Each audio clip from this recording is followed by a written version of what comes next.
Bismillahirrahmanirrahim. Assalamualaikum warahmatullahi wabarakatuh. Perkenalkan, nama saya Rizka Purnamasari dari jurusan Bimbingan dan Konseling Islam semester 5 Universitas Islam Negeri Sunan Gunung Jati, Bandung. Baik, sekarang saya akan sedikit memaparkan hasil Term of Reference atau TOR mengenai penyuluhan narkotika dan obat-obatan terlarang. Sebelumnya saya akan membacakan latar belakang. Hampir setiap hari, kita selalu disuguhi berita tentang penyalahgunaan ataupun penyelundupan narkoba di berbagai media informasi di tanah air tercinta. Apa sebenarnya narkoba itu? Narkoba atau yang dapat disebut sebagai narkotika adalah zat atau obat, baik yang bersifat alamiah, sintetis maupun semi-sintetis, yang efek sampingnya menimbulkan penurunan kesadaran, kebutaan, halusinasi, serta daya rangsang. Narkoba sebenarnya adalah senyawa-senyawa psikoterapika yang biasa digunakan untuk membius atau menurunkan kesadaran pasien yang hendak dioperasi, atau juga bisa digunakan untuk obat-obatan dalam penyakit tertentu. Menurut Undang-Undang Narkotika Pasal 1 Ayat 1 menyatakan bahwa narkotika merupakan zat buatan yang berasal dari tanaman yang memiliki kandungan yang menyebabkan kecanduan. Narkoba di Indonesia menjadi hal yang mengkhawatirkan. Penyalahgunaan narkoba telah dijadikan bahaya laten yang sangat perlu diwaspadai. Narkoba sebagai zat yang sangat diperlukan untuk pengobatan dalam pelayanan kesehatan. Seringkali disalahgunakan, tidak sesuai dengan standar pengobatan, dan tidak disertai peredaran narkoba secara gelap. Akan menimbulkan akibat yang sangat merugikan perorangan ataupun masyarakat, khususnya generasi muda, bahkan dapat menimbulkan bahaya yang sangat besar bagi kehidupan dan nilai-nilai budaya bangsa yang pada akhirnya akan melemahkan ketahanan nasional.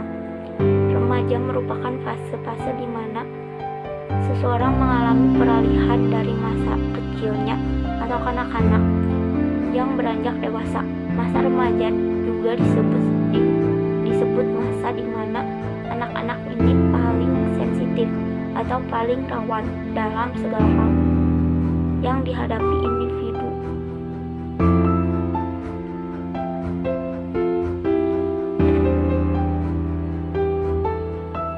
Sebagai anak dari sebelumnya, yang anak-anak ini mengalami perkembangan secara fisik maupun psikis dengan beberapa perubahan. Tentu pola pikir dan kelakuan anak yang beranjak remaja akan mengalami perubahan sesuai dengan moral seorang anak. Jika anak-anak kekurangan perhatian orang terdekatnya seperti orang tua ataupun teman dekat anak tersebut, maka akan lebih sering terjadi penyimpangan pada anak tersebut. Penyimpangan ini sudah jelas merupakan penyimpangan negatif dan sering disebut juga dengan kenakalan remaja. Remaja yang kita bahas sebelumnya merupakan usia di antara 12 sampai 21 tahun, termasuk di dalamnya para mahasiswa yang mungkin pada umumnya sedang berada dalam fase akhir usia remaja menuju usia dewasa. Ada banyak jenis kenakalan remaja. Sebagai contoh adalah berkelahi, seks bebas, mencuri, minum minuman keras, bahkan narkoba. Salah satu bentuk kenakalan remaja yang saat ini dapat dikategorikan sangat mengkhawatirkan adalah penyalahgunaan narkoba. Penyalahgunaan narkoba adalah salah satu permasalahan bangsa Indonesia yang dipandang serius oleh pemerintah, dikarenakan perbuatan ini dapat merusak moral bangsa. Oleh karena itu, pemerintah sangat peduli dan serius terhadap penggunaan atas penyalahgunaan dan peredaran narkoba. Di Indonesia, masalah meluasnya penyalahgunaan dan pengedaran narkoba semakin lama semakin parah. Efek domino yang diakibatkan dari penyalahgunaan narkoba juga semakin bervariasi, serta usaha untuk mengatasi ataupun mengurangi peredarannya dan penyalahgunaan narkoba ini bukanlah langkah yang mudah bagi pemerintah untuk dilaksanakan. Penyalahgunaan merupakan orang yang menggunakan atau mengonsumsi obat-obatan terlarang tanpa resepsi dokter ataupun medis, dan juga melanggar hukum ketika seorang individu terus-menerus mengonsumsi narkotika atau narkoba, maka oknum tersebut akan berada pada tingkat keadaan ketergantungan pada narkoba secara fisik maupun psikis. Ketergantungan seseorang terhadap narkoba dapat ditandai dengan seseorang yang akan terus-menerus mencari dengan cara apapun agar dapat mengonsumsi narkoba. Salah satunya adalah untuk mendapatkan dan mengonsumsinya mencuri. Jika penggunaan obat-obatan melewati batas, maka akan menimbulkan gejala-gejala psikis dan fisik. Banyak persepsi yang disalahartikan akibat pemakaian di luar peruntukan dan dosis yang semestinya seperti medis. Banyak oknum yang menyalahgunakan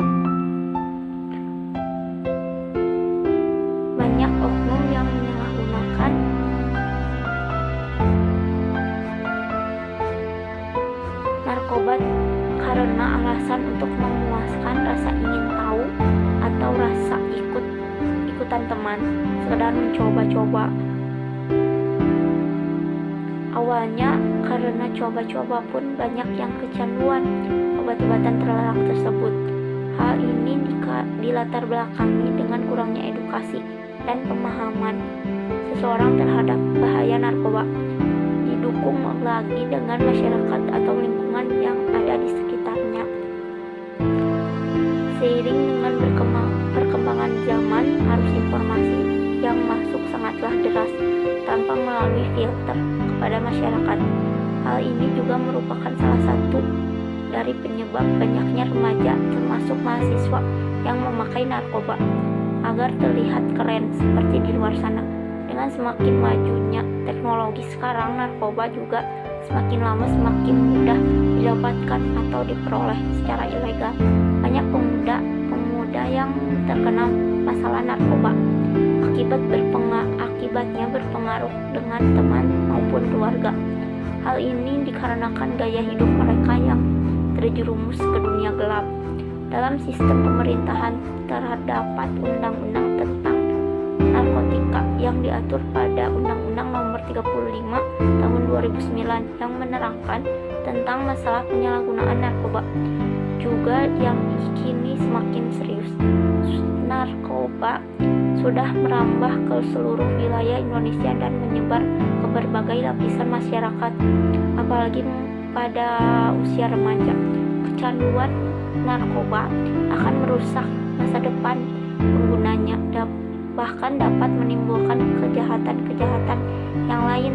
Bukan hanya itu, narkoba juga sangat berbahaya karena jika telah ketagihan, maka akan terus meningkatkan jumlah dosisnya sampai berakibat fatal bagi penggunanya. Dalam perspektif Islam pun, narkoba merupakan salah satu jenis khamar dikarenakan dapat menyebabkan hilangnya kesadaran bagi penggunanya.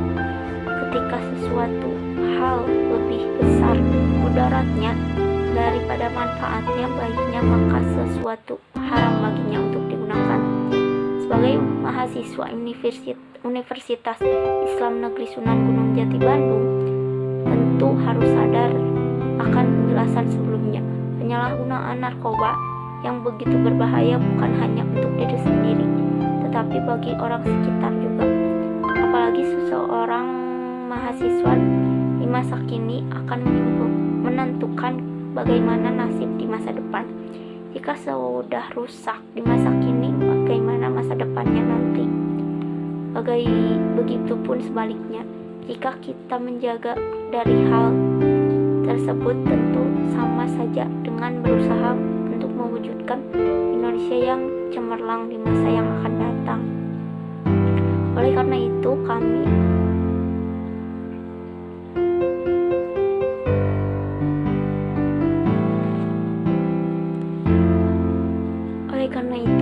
membuat kegiatan penyuluhan tentang narkotika dan obat-obatan terlarang dengan tujuan peserta dapat memahami lebih lanjut apa itu narkoba, bahaya narkoba, dan juga cara menyadarinya. Serta dengan diselenggarakannya penyuluhan ini diharapkan bisa meningkatkan kesadaran mahasiswa Universitas Islam Negeri Sunan Gunung Jati Bandung terhadap bahaya narkoba. Yang selanjutnya adalah tujuan dari diadakannya penyuluhan ini antara lain adalah sebagai berikut. Yang pertama, edukasi mahasiswa tentang bahaya narkotika dan obat-obatan terlarang. Yang kedua, menghimbau mahasiswa agar menjauhi narkoba. Yang ketiga, membangun para generasi bangsa sehat tanpa narkoba. Yang keempat, meningkatkan peran dan partisipasi mahasiswa terhadap tentang bahaya dan juga efek yang diakibatkan dari narkoba dan obat-obatan terlarang. Yang selanjutnya, waktu dan tempat. Hari tanggal Senin tanggal 1 November 2021 pukul 13.00 sampai selesai. Tempat room Zoom meeting.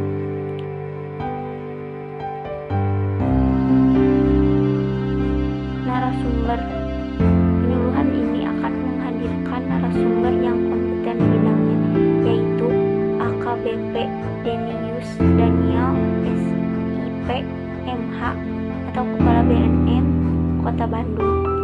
Yang kedua, Sarasputri Utami SIKOM atau penyuluh narkoba ahli pertama BNN Kota Bandung. Selanjutnya, peserta kegiatan dalam penyuluhan ini merupakan mahasiswa S1 Universitas Islam Negeri Sunan Gunung Jati Bandung sejumlah 500 orang. Yang selanjutnya, susunan acara. Waktu yang pukul 13.00 sampai dengan 13.30 pembukaan, 13.30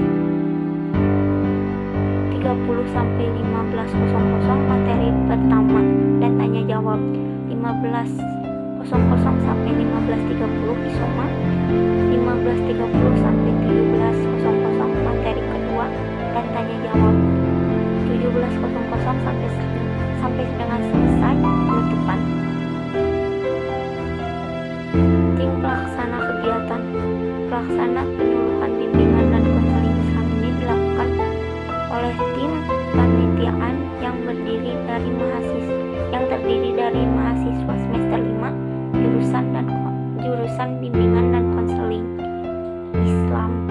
Terima kasih atas perhatiannya, lebih dan kurangnya mohon maaf. Wassalamualaikum